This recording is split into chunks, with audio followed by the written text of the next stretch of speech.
Selamat pagi, salam sejahtera buat teman-teman di seluruh Nusantara. Bertemu lagi dengan Lepi Putri channel yang selalu memberikan kabar, informasi, dan berita yang tentunya terbaru dan terupdate.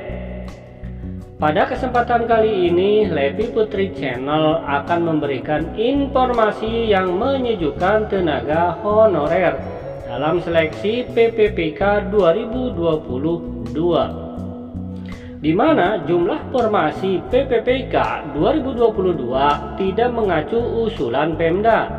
Apabila Pemda mengusulkan sedikit, maka pemerintah tetap mengusulkan jumlah yang besar sesuai kebutuhan.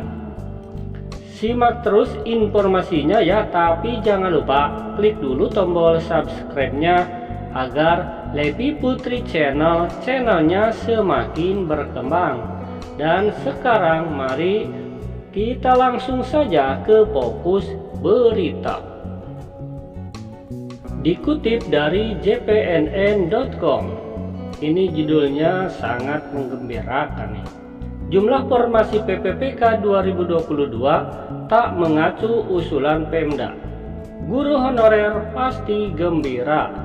Yes, memang ini adalah informasi ya yang ditunggu-tunggu bagi para honorer. Tentunya informasi yang bisa memberikan semangat ya untuk menjadi ASN.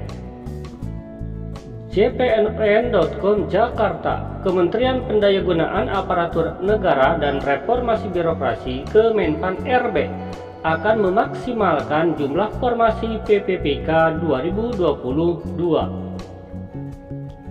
Kalaupun jumlah formasi 2022 yang diusulkan pemerintah daerah Pemda minim atau sedikit, Kemenpan RB akan menetapkan kuota sesuai kebutuhan Kementerian Pendidikan, Kebudayaan, Riset, dan Teknologi Kemendikbudristek.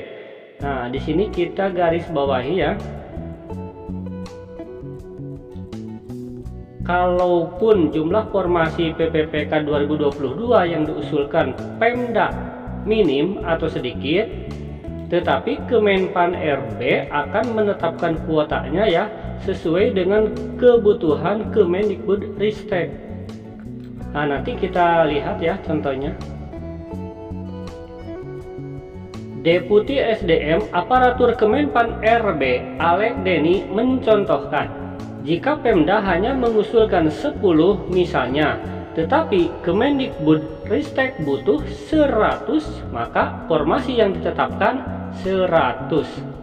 Ya, ini merupakan kabar yang sangat menyejukkan buat honorer, dimana ya ini formasi menjadi bahasan ramai juga ya. Apabila Pemda mengusulkan formasinya sedikit, sementara yang lulus passing grade banyak, ini bagaimana nasibnya? Ternyata ya di sini ada kabar yang menggembirakan. Mengapa demikian? Karena anggarannya sudah disiapkan, ujar Deni dalam rapat dengar pendapat atau RDP dengan Panja Formasi GTK PPPK 2022 Komisi 10 DPR RI. Dijelaskan Kemenpan RB bersama Kemendikbudristek masih menggodok regulasi seleksi PPPK 2022. Namun, kedua instansi tersebut memastikan pengadaan pegawai PPPK 2022 lebih mengakomodasi honorer. Nih ya, ini bahwa di sini untuk PPK 2022 lebih mengakomodasi honorer. Seleksi peserta PPK guru menggunakan metode observasi dan background check. Artinya, rekrutmen PPPK guru akan dibedakan antara honorer dan pelamar baru.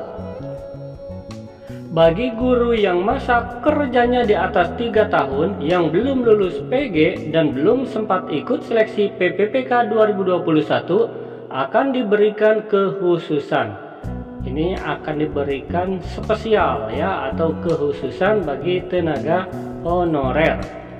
Mereka tidak diadu dengan pelamar baru yang pengalaman kerjanya di bawah 3 tahun atau belum pernah mengajar.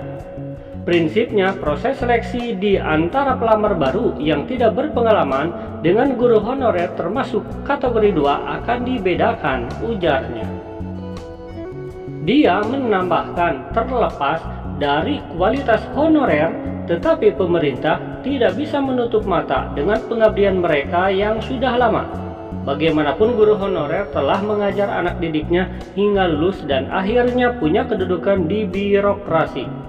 Itu sebabnya, ujar Denny, pada seleksi PPPK 2022, honorer mendapatkan kekhususan. Salah satunya dengan memasukkan komponen masa kerja dalam pengaturan seleksi. Ya, jadi ini ya, bahwa untuk tenaga honorer di mana merasa tidak adil ya, antara honorer yang pengabdiannya lama ini diadu dengan honorer yang pengabdiannya sedikit atau bahkan belum pernah sama sekali mengabdi ya, atau dengan peserta umum, bukan honorer umum. Terima kasih ya, pertemuan kali ini kabar gembira buat honorer bahwasanya tahun 2022 formasi ini sesuai kebutuhan Kemendikbud Ristek dan tenaga honorer diberikan kekhususan agar bisa terakomodir dalam seleksi PPPK 2022, dan admin mendoakan ya semoga segera lulus dan menemukan formasi bagi yang belum dan semuanya diangkat menjadi ASN. Amin. Wassalam.